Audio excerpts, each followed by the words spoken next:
who have developed some kind of cognitive skew where they consider their anxiety to be work. In other words, so if they are worrying about something, they think about that as doing work on it. And the thing is, it's not. Right. Having anxiety and work are not the same thing. Work is a thing you do that makes another thing happen. And it just adds to the stress. It adds Yeah. to the mental stress. I mean, a lot, but I'm going to remember that line, Doug. That's a Yeah, great please line. do steal with pride. Just give me credit and ask him to subscribe. Yep. I'm going to remember that. I always talk about people that have influenced my life, and there's certain lines that, I remember, and I But yeah, I steal mean, shamelessly. because I think there's a corollary to that, which is that I think when most people, right, when you break down your day, they'll say, "Oh, I work for 8 hours." The answer is no, no, not most likely. The amount of like actual work, as in doing a thing that makes another thing happen, the amount of actual work is probably much less than that, probably closer to 3 or 4 hours, which can sound depressing on the one hand, but the way that I look at it is that, okay, let's say that your like work time is 3 hours, right? In terms of you're not shuffling paper, you're not replying to messages, you're like doing things that make other things happen.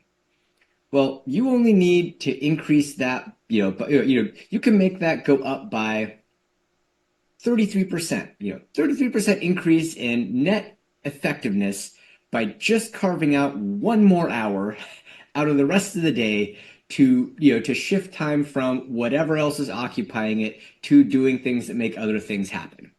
And so I think within that frame, it's the way that I like to think about it is that the bar is a lot lower than most people think.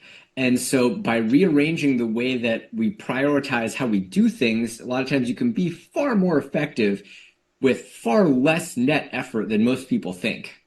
Yeah. Yeah. And then the other part of that too is you've got a lot of little tasks within that work that you're doing, and they pick the tasks that are a 5 minute task because they feel good about it, helps them feel good about themselves versus a task that's going to take them 2 or, to your point, 3 hours. Mhm. And that seems overwhelming. So they do a lot of little tasks that are minor with where they want to be that have no long-term impact, and they not spending the time on the right things sometimes in the 3 to 4 hours that they're working. This reminds me of was it one of the Eli Goldratt case studies from Theory of Constraints? Now I'm getting old school because since Eli Goldratt died in 2011, TOC has kind of like gotten uncool.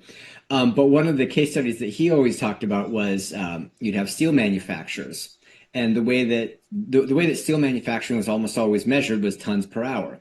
So what would happen is that the plant would come up and they would say, okay, which orders can we get through the plant the fastest? That way their cost per ton or tons per hour will be optimized. Well, so what happened was your little orders went through really, really fast, and the big orders just sat there and sat there and Yep. sat there. And so your on-time delivery started getting worse and worse and worse and worse.